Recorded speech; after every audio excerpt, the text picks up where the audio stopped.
안녕하세요. 저는 오늘 제가 최근에 겪은 정말 말도 되지 않는 일을 말씀드리려고 합니다. 아마 많은 분들이 안 믿으실 수도 있을 만큼 드라마나 영화에서나 나올 법한 소재이지요. 하지만 제가 그걸 겪었고 너무 속상한 마음에 이렇게 말씀을 드리게 됐어요. 우선 저는 32살 여자입니다.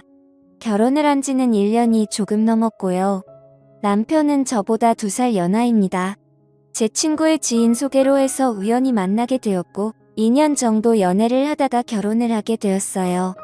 남편은 저보다도 2살이나 연하다 보니까 아직 사회초년생 무렵이었고 그나마 조금 더 안정적이고 자리를 잡은 제가 남편과 연애를 할 때 항상 돈을 더 부담했던 것 같아요.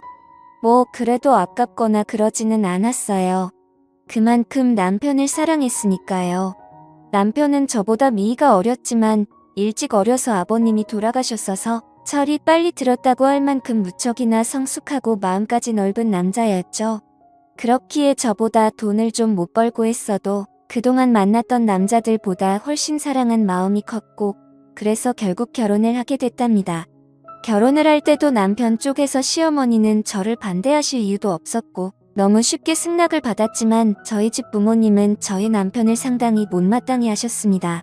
부모님이 한 분이 안 계신다는 것도 좋게 보지 않으셨고 형편이 좋지 못하다는 거나 나이가 어리다는 것 그리고 남편이 직장은 다니지만 그렇게 자랑할 만한 직장은 아니고 어떻게 보면 변변찮은 직장이었기에 저희 부모님은 정말 많은 반대를 하셨지요. 하지만 자식은 부모 없다고 하죠. 저희 부모님도 결국에는 제 뜻을 따라주셨고 결국 결혼을 하게 됐답니다. 결혼 비용은 당연히 제가 더 많이 부담했고요. 저희 집 형편도 그렇게 넉넉한 건 아니지만 남편 쪽보다는 확실히 조금 더 여유가 있는 상황이었고 저 또한 그동안 일을 하면서 허순 곳에 돈을 쓰지 않고 차곡차곡 돈을 모았기에 제 또래 사람들보다는 모아둔 돈이 있었거든요. 그래서 대출을 좀 꺼서 저희 쪽에서 거의 다 내고 집은 제 명의로 해서 결혼을 했답니다. 이건 남편과 저와의 기본적인 설명이고요. 이제 제 여동생 이야기를 꺼내야 될 것 같네요. 저는 형제 중 여동생 하나 있어요. 여동생은 저랑 5살 차이가 나죠? 저랑은 완전히 정반대의 스타일이랍니다. 여자들끼리 흔히 여우라는 표현을 많이 쓰잖아요. 딱 저희 동생이 그런 스타일이에요. 질투심도 엄청 많고 어렸을 때부터 부모님 사랑을 독차지하고 싶어서 저에게 피해를 주면서까지 몹쓸 행동도 참 많이 하는 아이죠. 그에 비해 저는 여우보다는 곰 같은 스타일이라 동생이 그런 행동을 해도 알면서도 그냥 당해졌던 것들이 정말 많고 그냥 그런 모습도 귀여워 보였답니다. 그리고 나이가 먹으면 바뀔 거라 생각했죠.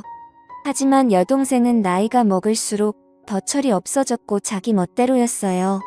어렸을 때부터 남자친구를 사귀기 시작해서 톡하면 거짓말 치고 집에 들어오지 않는 게 일상이었고 그래서 부모님 속도 많이 썩이고 대학교 가서는 남자를 잘못 만나서 애를 가진 적까지 있습니다. 그때 저희 집은 정말 난리가 났었죠. 고작 20살 애가 그것도 자기랑 동갑내기인 남자랑 사고로 애를 만들어 왔으니까요. 부모님은 기가 찼고 그럼에도 저희 여동생은 조금의 미안한 기색도 없이 오히려 당당하게 그냥 지금 결혼하면 되지 않냐며 자기 인생이라며 오히려 부모님께 대들었었죠. 전 그때도 동생을 데리고 나가서 조용히 이야기를 하면서 이 아이의 말도 되지 않는 이야기를 최대한 들어주면서 달래주고 결국에 아이를 포기하게 했지요.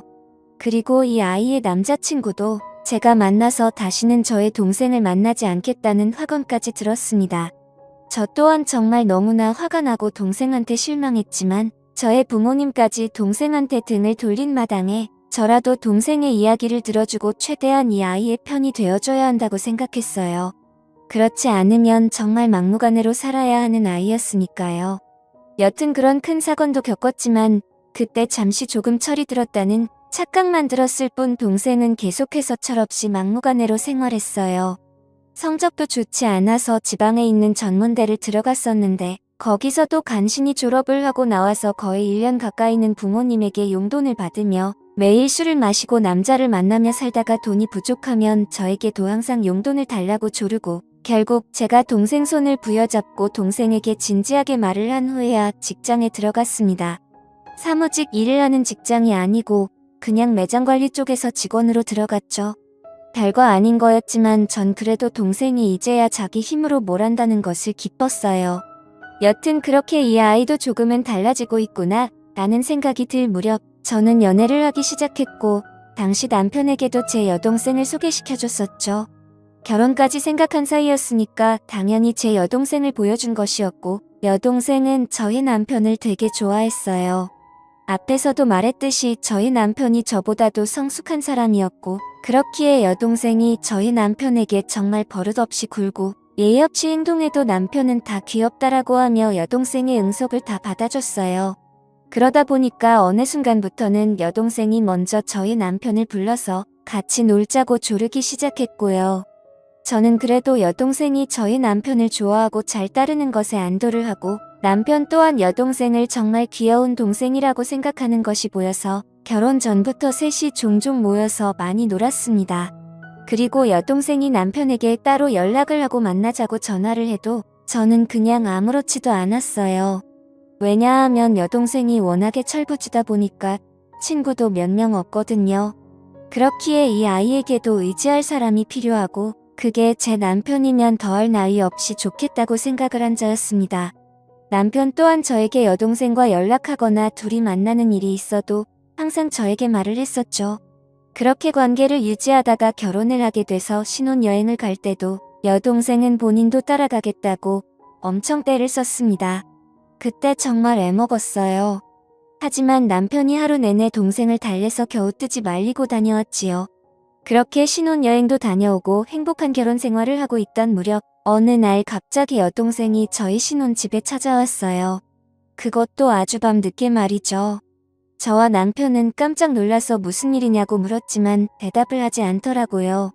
그래서 바로 저희 부모님께 전화를 걸었더니 여동생이 너무 잦은 위박을 해서 뭐라 한마디 했더니 집을 나가 버렸다고 하더라고요. 저는 여동생에게 어서 집으로 들어가서 부모님께 말씀드리라고 했지만 저희 남편은 저와는 정반대로 동생을 다독여주며 달래줬어요. 동생은 결국 그날 집에 안 들어갔고 저희 집에서 생활을 하기 시작했답니다.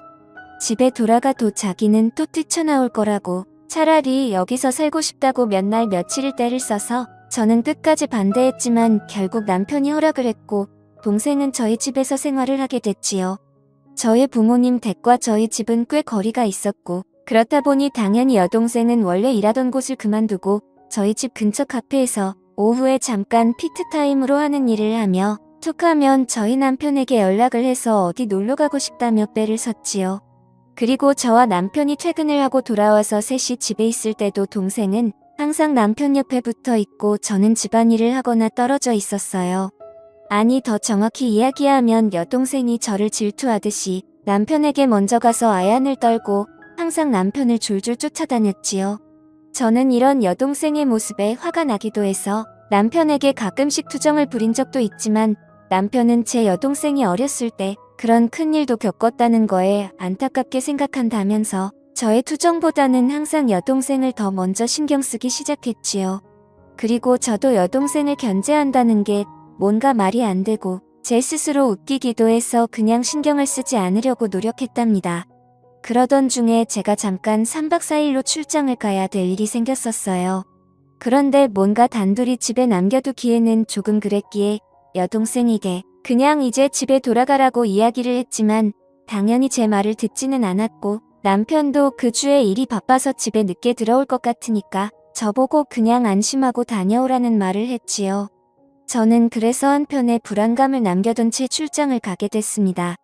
출장을 가면서도 계속 남편과 연락을 하면서 갔고 거기서 일을 보는 도중에도 틈틈이 연락을 했어요. 그러다가 거기 일정이 예정보다 하루 일찍 마치게 되었고 그냥 거기서 하루 쉬고 올 순 있었지만 저는 바로 그날 출발해서 집에는 새벽에 도착을 하게 되어서요. 그렇게 집 비밀번호를 열고 들어가는데 우선 눈에 보이는 거실에는 안주거라고 보이는 여러 음식과 함께 술이 있었고 저는 바로 동생 방을 가보았지만 동생이 없기에 불안한 마음으로 문이 닫혀있는 저와 남편의 침실이 있는 방의 문을 열었더니 남편과 동생이 연인처럼 누워있더라고요. 저는 그 순간 정신이 멍했습니다. 아니 그 상태로 몇 초 정도를 아무 말도 못하고 있었던 것 같아요. 그리고 나서 정신이 번쩍 들었고 소리를 질렀죠. 그때 남편과 여동생은 깜짝 놀란 채로 일어나더라고요. 둘이 변명하기도 전에 당황해하는데 그냥 딱 불륜 현장에 들켜서 행동하는 남자와 여자 같더라고요. 저는 그 꼴을 도저히 볼 수가 없어서 집에서 나갔고 그날 제 차 안에서 밤을 새고 그 다음날 집으로 들어갔습니다. 남편과 여동생은 일을 나간 상태였고 집에는 아무도 없었죠. 먹은 것도 깨끗이 치워놨더라고요. 여동생과 남편에게는 계속해서 연락이 왔지만 그 연락은 무시하고 남편에게는 집 비밀번호 바꿔놨으니까 들어올 생각 말고 이혼할 생각하고 있으라는 내용으로 카톡을 보내놓았고 동생에게도 이 사실을 부모님께 다 말씀드릴 거니까 그 더러운 놈과 행복하게 살든 지지고 볶고 살든 네 마음대로 하라고 카톡을 보내놨습니다. 당연히 집 비밀번호는 바꿔놨고요. 그날 결국 남편과 여동생은 제 집에 들어올 수가 없었습니다. 제 여동생은 본가로 돌아갔지만 제가 이미 이런 사실을 저의 부모님께 말씀을 드려놨기에 본가에서도 쫓겨났고요. 남편은 계속해서 오해라며 연락이 오고 있는 상태지만 저는 이혼 소송을 준비 중이랍니다. 여동생과는 연을 끊을 것이고요. 저한테 이런 일이 벌어졌다는 게 아직도 안 느끼네요. 지금까지 제 사연을 들어주셔서 감사합니다.